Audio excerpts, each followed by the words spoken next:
ఓటమి జీర్ణించుకోలేక మాజీ ఎమ్మెల్యే కేతిరెడ్డి వెంకట్రామిరెడ్డి తన ఉనికి కోసం 3.0 అంటూ అవాకులు చవాకులు పేలుతున్నారని మంత్రి సత్యకుమార్ యాదవ్ మండిపడ్డారు. ధర్మవరం మండలం కత్తెకొట్టాల గ్రామంలో నిర్వహించిన కార్యక్రమంలో పాల్గొన్న మంత్రి సత్యకుమార్ కేతిరెడ్డిపై ఘాటు వ్యాఖ్యలు చేశారు. ధర్మవరాన్ని తాము అభివృద్ధి చేస్తుంటే మళ్లీ అధికారంలోకి వస్తే అందరినీ ఇబ్బంది పడతానని వ్యాఖ్యలు చేస్తున్నాడని, కూటమి పార్టీల కార్యకర్తల జోలుకొస్తే తాట తీస్తామని మంత్రి సత్యకుమార్ యాదవ్ హెచ్చరించారు.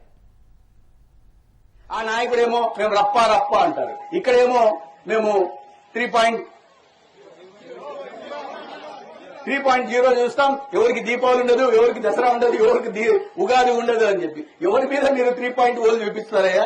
ఎవరి మీద మీరు భయం కల్పించేలాగా పనిచేస్తారు? మీకు వ్యతిరేకంగా ఓట్లేసిన ప్రజల మీదనా? ఇట్లాంటి తాటాకు చెప్పులు చేస్తే పోనీలేని ఊరికే చూస్తా ఉన్నాం. ఇదే రకంగా మాట్లాడతాం, ప్రజలకు నష్టం చేస్తాం, కూటమి కార్యకర్తల గురించి మాట్లాడతామంటే తాట ఒలుస్తామనే విషయాన్ని గుర్తుపెట్టుకోవాలి. అధికారం మేము అధికారాన్ని అడ్డం పెట్టుకుని చేయాలంటే ఒక్కడు కూడా ఊర్లో ఉండేవాడు కాదు, ఒక్కడు కూడా నిధుల్లో ఉండేవాడు కాదు. ఆ పని ఎందుకు చేయలేదంటే ప్రజాస్వామ్యం మీద, రాజ్యాంగం మీద గౌరవం ఉన్న వ్యక్తులం కాబట్టి చేయొచ్చా? అధికారం ఉన్నా అధికారం లేకుండా తాట తీయడానికి రెడీగా ఉంటామని మీరు అధికారం వస్తే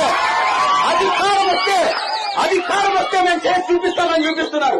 మాకు అధికారంతో అవసరం లేదు. తప్పు చేసిన వాడికి తాట తీయడం మాకు తెలుసు, ఏ రకంగా తీయాలో తెలుసు. ప్రజలకు వ్యతిరేకంగా మాట్లాడినా, ప్రజలకు ఏదన్నా ఆటంకం కలిగించినా, ప్రజలకు ఎవరికైనా నష్టం కలిగించాలని ప్రయత్నం చేసినా, ఏ కూటమి కార్యకర్తకైనా సూదితో గుచ్చాలని చూసినా పునాదులు కదిలిపోతాయనే విషయాన్ని గుర్తుపెట్టుకోవాలి.